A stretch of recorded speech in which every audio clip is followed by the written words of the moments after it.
What if you could enter a DMT breakthrough state, not through a vape, not through IV infusion, but from inside your own body?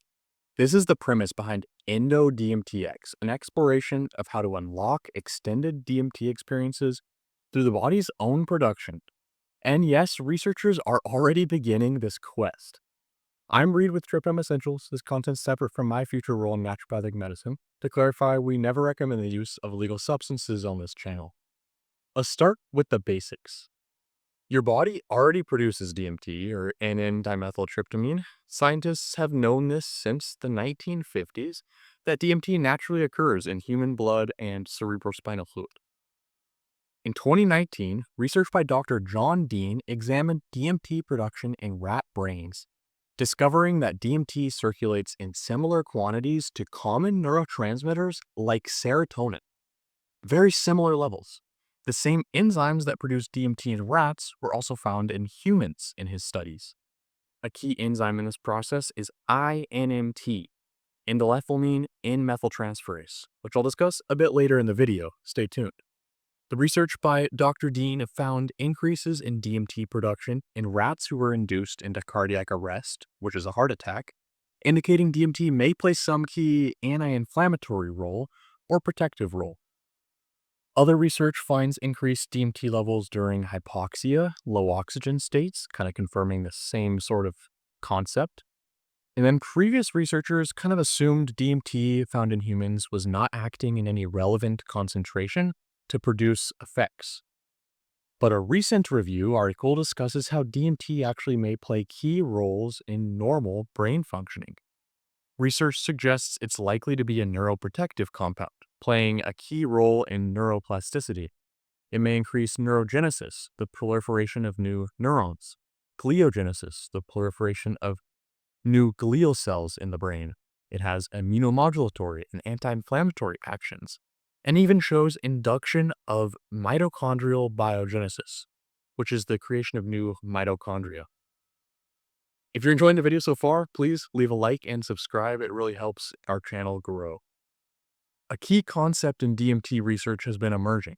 What if we could stimulate the body to release more DMT than it normally does, enough to actually induce a trip? Endo-DMTx stands for Endogenous DMT Extended State. The term is inspired by DMTx, IV infusion of DMT. Go check out our video on DMTx to learn more. Instead of using external sources of DMT, the Endo-DMTx research seeks to increase the body's own production of DMT, enough to induce a sustained breakthrough state, potentially. The group exploring this idea is neuroscience.org, the same group who's doing the regular DMTx research. They're partnering with the University of Florida to further examine this concept. They aim to identify and characterize the brain's internal switch that governs natural DMT production. They say mastering this switch could unlock unprecedented control over our mental states and therapeutic possibilities. So they're pretty excited about it. Let's dig into how this may work. And I want to clarify this is all speculative on my behalf, and there's no published research regarding methods that can actually be used to induce DMT production. But my speculation is based on the available literature on DMT synthesis in the body.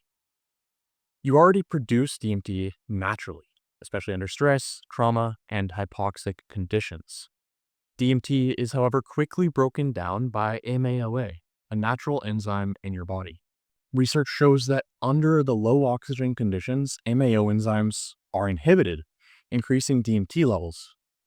This could pave the path for breathwork practices that recreate these hypoxic conditions, or some other method to trick the body into thinking it's in a low oxygen state.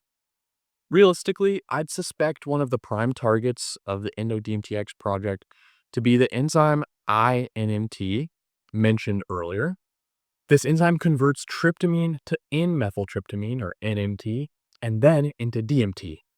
And the enzyme uses S-adenosyl methionine, or SAMe, as a cofactor. So it wouldn't be surprising to see the researchers attempting to administer SAMe, which is easily available as a dietary supplement, in tandem with some substance that increases the activity of I-NMT enzymes. The researchers could also play around with stuff further up the pathway, such as administering high doses of the amino acid tryptophan in tandem with some of these other techniques. Additionally, they could use things to increase the activity of the AADC, aromatic amino acid decarboxylase enzyme, shunting more tryptophan towards the DMT pathway rather than the serotonin pathway. And then another consideration is the blockade of the 5-HT1A receptor. Rick Strassman's DMT research from the 1990s explored the use of the medication Pendolol, which blocks 5-HT1A receptors, increasing the intensity of the DMT experience by 2 to 3 times. While this still is the use of a substance, a medication, it could be a strategic way to yield an experience with less total circulating DMT level being required. What is the potential of researchers succeeding with this project? Endo-DMTx could open doors to cheaper, more accessible means of accessing the extended DMT experiences without the need for steady-state IV infusion like used in the regular DMTx project. If successful, this could open the door to safe exploration without the legal risk, since DMT is a Schedule I substance currently in the US, and in many other countries it's also scheduled. It also could open the door for even longer states of DMT experiences, potentially, allowing interfacing with the same intelligences encountered in the exogenous DMT experiences. And then also this potential use case of sustained moderate levels of DMT as more of an antidepressant without the full trip level, more of a sustained microdose effect. Here's what we do know. Endo-DMTx is pushing the boundaries of science and is a much needed field of exploration to really dig deeper and understand how the brain produces DMT and if we can really tweak it and make it do what we want. If this all sparked your curiosity, please hit those like and subscribe buttons because we're diving deeper into the science of psychedelic states every week. Drop a comment below. Would you try an endogenous protocol? Or do you think external DMT will always be essential? You can also go check out our pre-trip supplement, link in the description below. And thank you for watching. As always, elevate your trip.